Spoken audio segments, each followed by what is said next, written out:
collaboration with the Cyprus Mail, this is the Cyprus News Digest with Rosie Haralambous.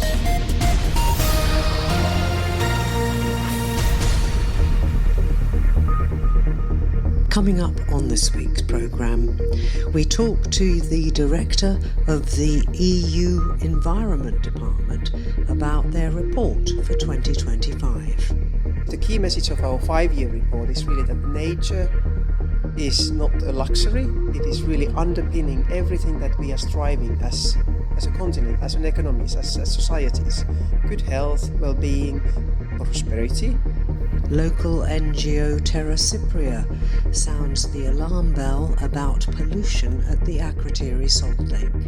It seems that apart from all the other problems, we are now facing the problem of water pollution in the salt lake of Akrotiri, mostly due to mismanagement of infrastructure in the area and also dewatering works from development projects around the salt lake.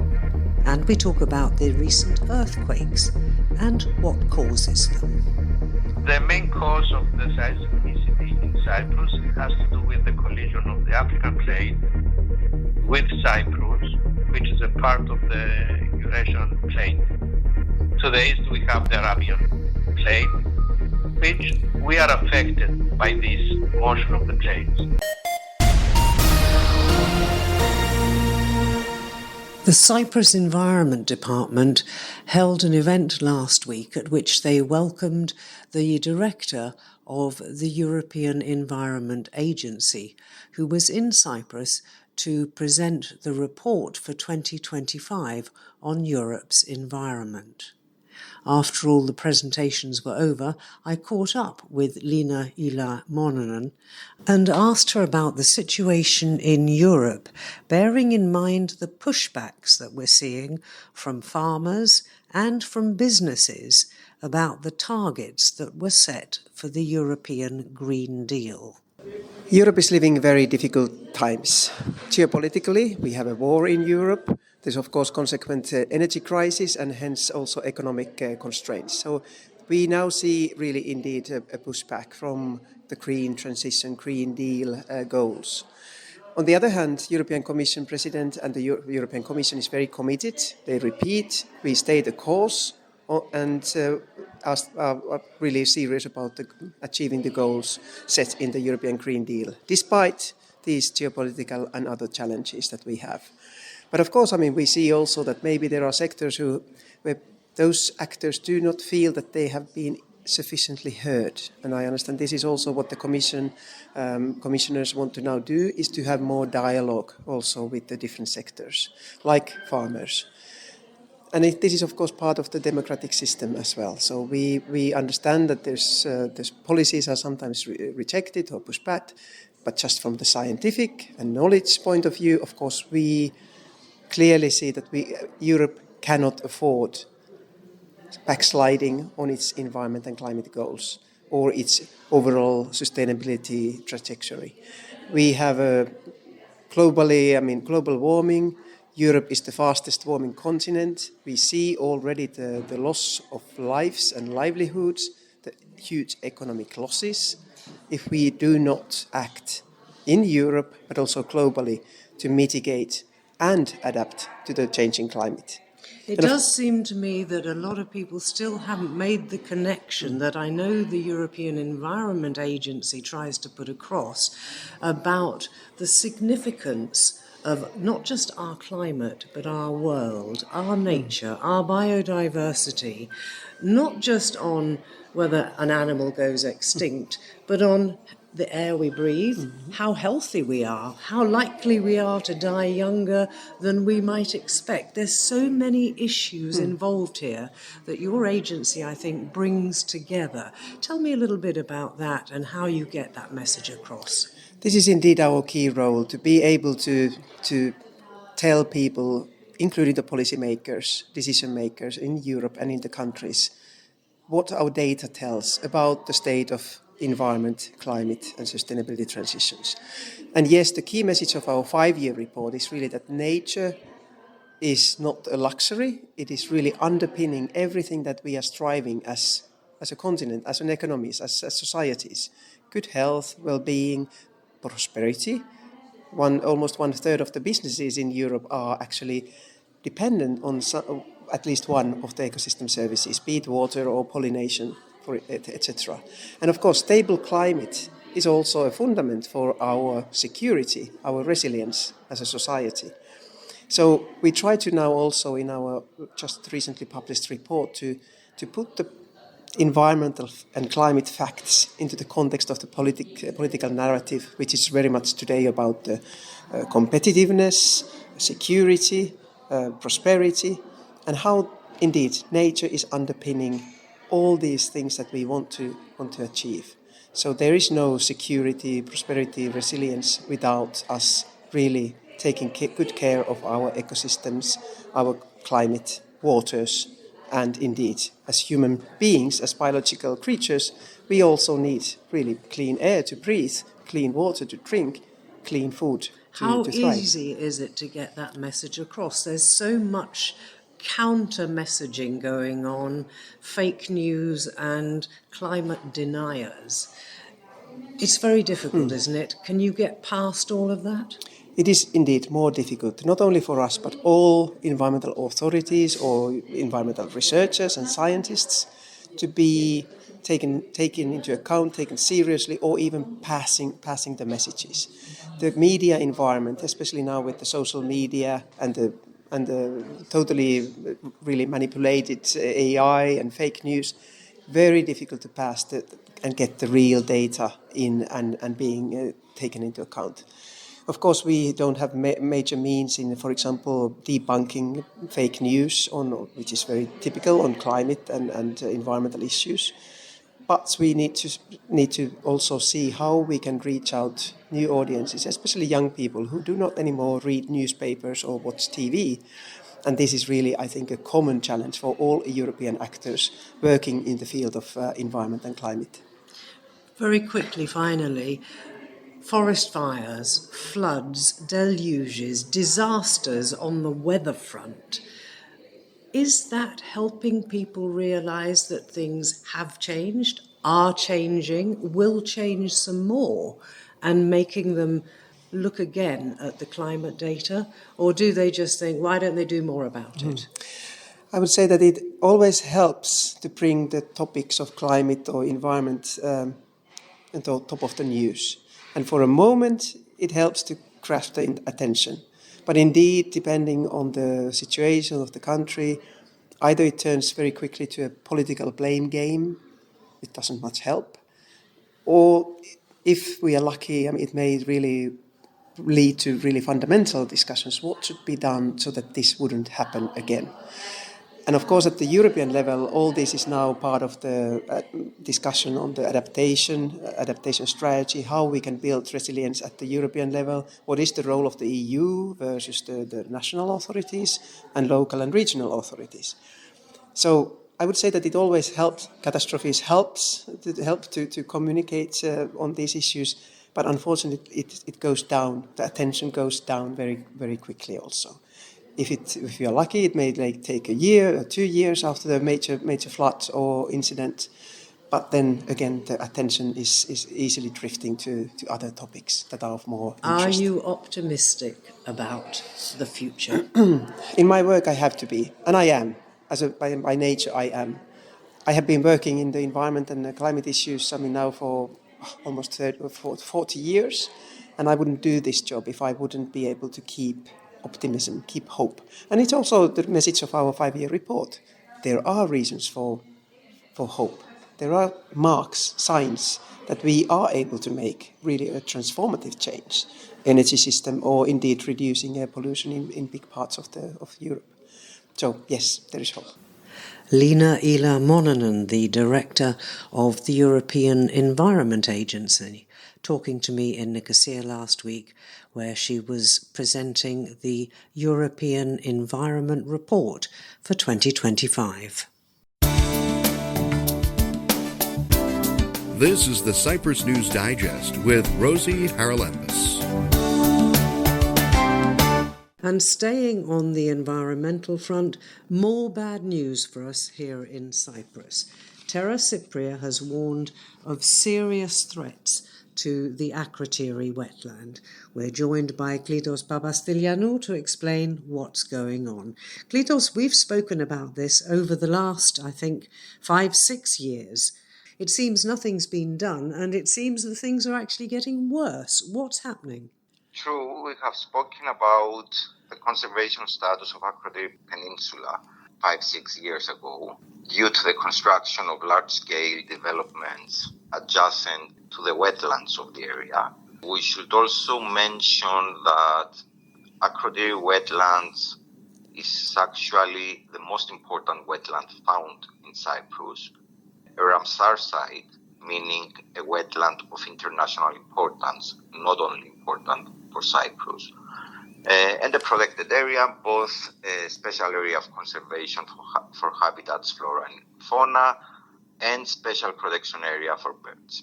What is happening the past year, the new development, is that it seems that apart from all the other problems, we are now facing the problem of water pollution in the salt lake of Akrotiri, mostly due to mismanagement of infrastructure in the area and also dewatering works from development projects around the salt lake. There are a lot of developments going on very close to the salt lake. How were they approved? I mean, they shouldn't really be there, should they? These were approved 2 decades ago, but they are only being constructed the past few years. They include developments like malls, water parks, golf courses, a casino, resort, villas, etc. This is the result also of a very bad planning work that has been done in 1990s. So development zones were designated in the area without the appropriate studies within the catchment area of Akrotiri Salt Lake. Licenses were provided 1-2 decades ago, but the projects are implemented the past few years.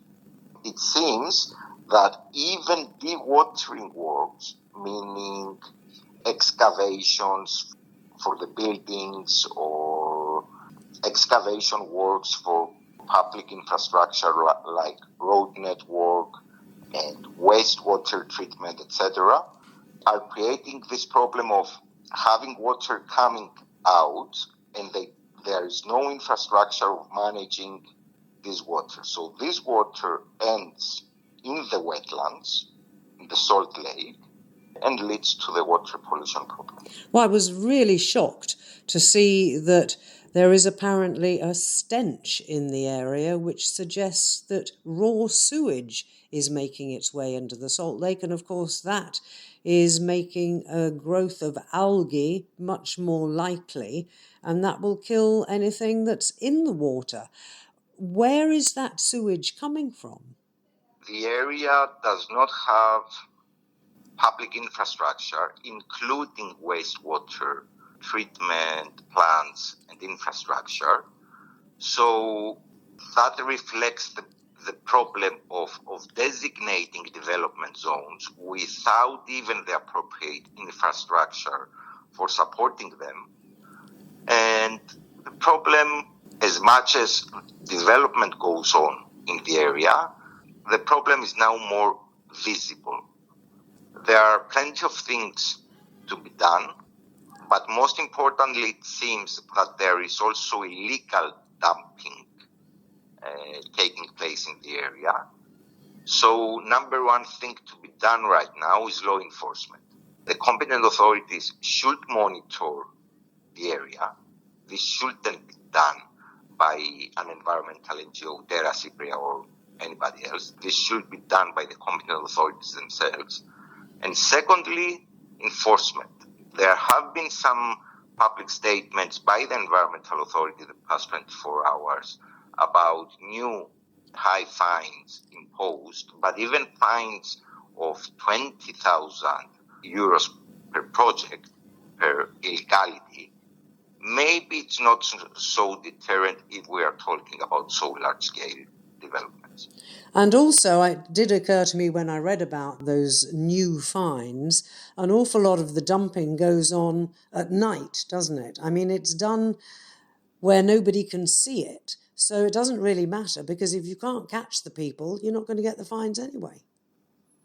It's not so hard to find who is discharging what. I mean, you can simply follow the pipelines.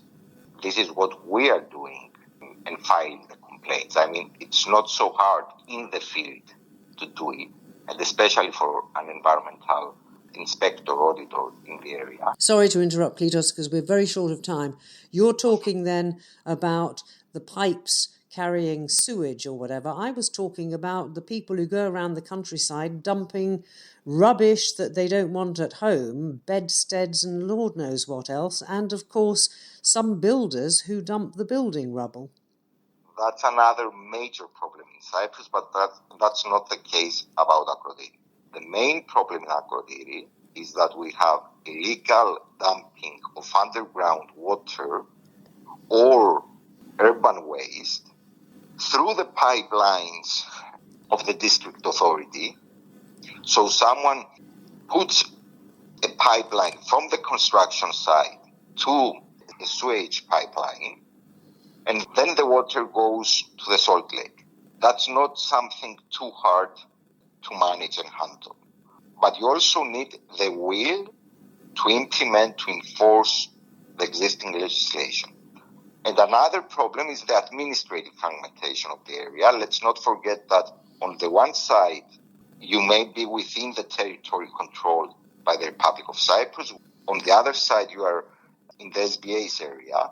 So there's also the problem of coordination between the two authorities and implementing the law on the ground. It's a mess, and I don't suppose once it's happened it can be turned back. We'll talk again when we see what, if anything, is being done about this. Klitos Papastilianou, many thanks for your time. Thank you as well, Rose. You can subscribe to the Cyprus News Digest on iTunes for free and get the program downloaded to your phone or tablet so you can listen anytime, anywhere. Occasionally in Cyprus we get earthquakes, but not many of them usually, and not huge ones. Yesterday, however, was a very strange day. We got reports coming in from the Paphos area of not one, not two, but numerous tremors. I think the biggest was around 5.3 on the Richter scale, and they have continued, I believe, today. So I'm joined on the programme by the Director of the Geological Survey Department, Christodoulos Hadjigeorgiou. Christodoulos, this is a little bit unusual to have so many, isn't it? Yes. Thank you, Rosie. Yesterday we had, as you mentioned, an earthquake of magnitude of 5.3 in the scale of Richter that took place at 11:31 a.m. We had, with the base center to be in the Agia Marina Kelogedaron in the Paphos district, and the focal point was at the depth of 15 kilometers. This seismic event was followed by an intense seismic sequence with numerous earthquakes that several of them were felt by the people, especially in the district of Paphos. For example, 5 minutes after the earthquake of 5.3, we had an earthquake of 3.9. At 10 minutes after an earthquake 4.2, and at half an hour later, an earthquake of 3.8. Those are after. Sorry to interrupt. Those are aftershocks, I think, aren't they, Christodoulos? Is it usual for them to be that strong? Well, these earthquakes were unusual for us that we were very skeptical whether to characterize this earthquake as the main earthquake and name these earthquakes as aftershocks. And I think we were right, considering that at 4:23 p.m., we had another earthquake with a magnitude of 5.2, and which essentially, if we consider the statistical error, are of the same magnitude. So, which is the main event? It's really hard. I consider that we had two events yesterday. So far, we recorded more than 150 earthquakes. Several of them were felt by the people. And the last one that we had that is felt took place at 11:27 this morning. So they're still going on? Yes. The activity is going on, and that's why we are saying that we have to monitor this seismic activity and be patient to see how it's going to develop. Right, now then let's talk about the overall picture, if we may, Christodoulos, because we are used, as I said, to smallish tremors. I can't remember when the last quite big one was in Cyprus, but Cyprus has, if you go way back in the past, also experienced very big ones. And I think a lot of this is to do with the depth at which the earthquake starts. Is that right? Can you explain that for us? Well, the depth of an earthquake is related usually with another scale of measurement, of the Mercalli scale, that records the damage that is done. If an earthquake is quite shallow, usually we have more damage. Consider, if the epicenter of the center is near a residential area. For example, I may have an earthquake of 8 in the scale of Richter in a desert, but I'm not going to have any damages. But I can have an earthquake of 5 in the scale of Richter in a residential area and have a lot of damage. Okay, and what about especially the if the threat? earthquake is shallow. Yeah, what about the that's threat? why there are two different scales. One essentially describes the magnitude of the earthquake. In other words, the energy that is released through the seismic waves. And the other one is based on the damage that is caused. Okay, and we've had earthquakes, as I said before. Can you explain which tectonic plates it is that are rubbing together or moving that I think create a sort of circle around Cyprus? Well, the main cause of the seismicity in Cyprus has to do with the collision of the African plate with Cyprus, which is a part of the Eurasian plate.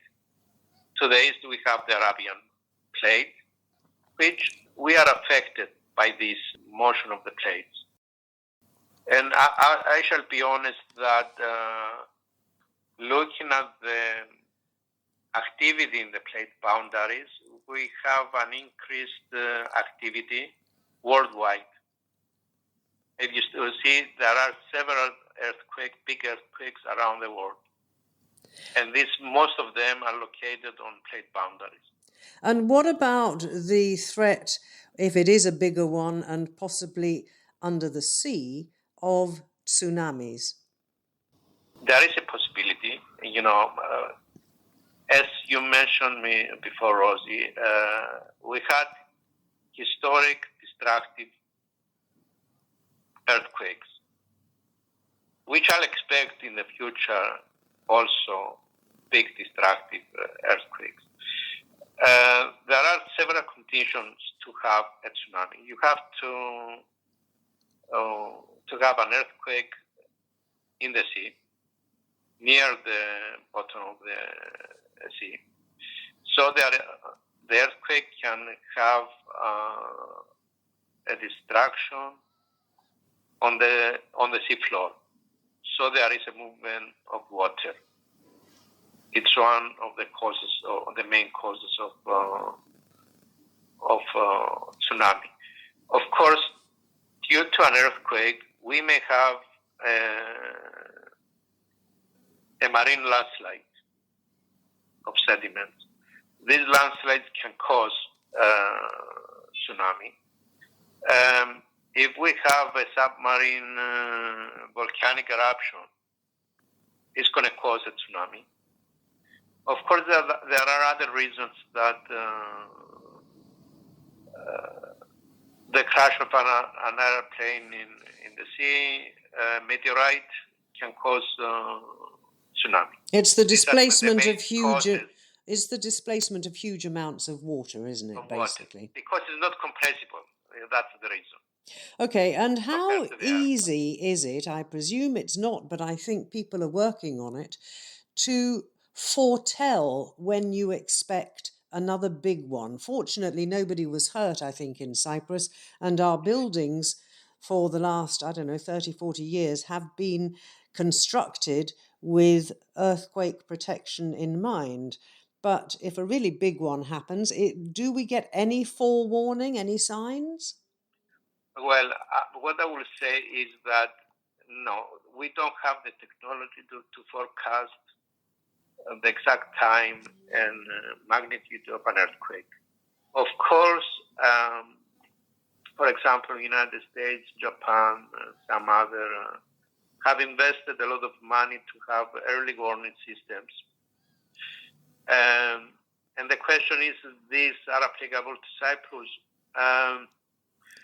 It's extremely difficult because due to the size of the island, if an earthquake happens in a Gamas area, for example, it's going to be felt in about 18 seconds in Ayanaba. So the time is quite short to have the system to work efficiently and warn the people. For example, for Japan, United States, due to the fact that are much bigger, they invested in equipment that can warn for big earthquakes. And in some cases, based on my knowledge, in Japan, they can be warned about them in it before, which is a lot of time to protect yourself. Yeah, and we should just tell people that if they do feel any shakes, as soon as possible, they need to go out into the open, don't they? But as I say, fortunately... Well, it depends. It depends.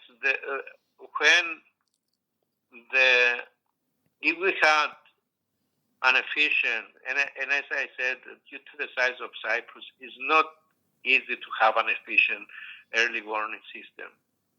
Probably by the time that you're going to feel the seismic wave reach your area. So the first thing that you have to do is to protect yourself by putting yourself under a table, something solid to protect for any falling objects. And to give you a bit of Usually breathing keep space.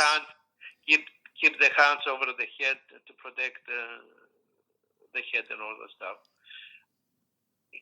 After the seismic waves stop, then you should go out, because you are not going to have enough time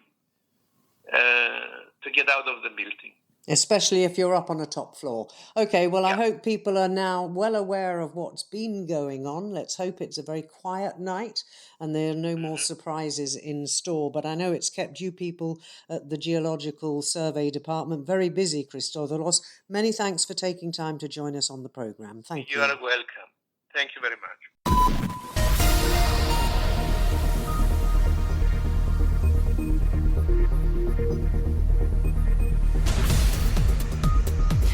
Well, that about wraps up this edition of the Cyprus News Digest. Many thanks for your company. Hope you'll join me next week. Till we meet again, take care and God bless. Bye-bye now.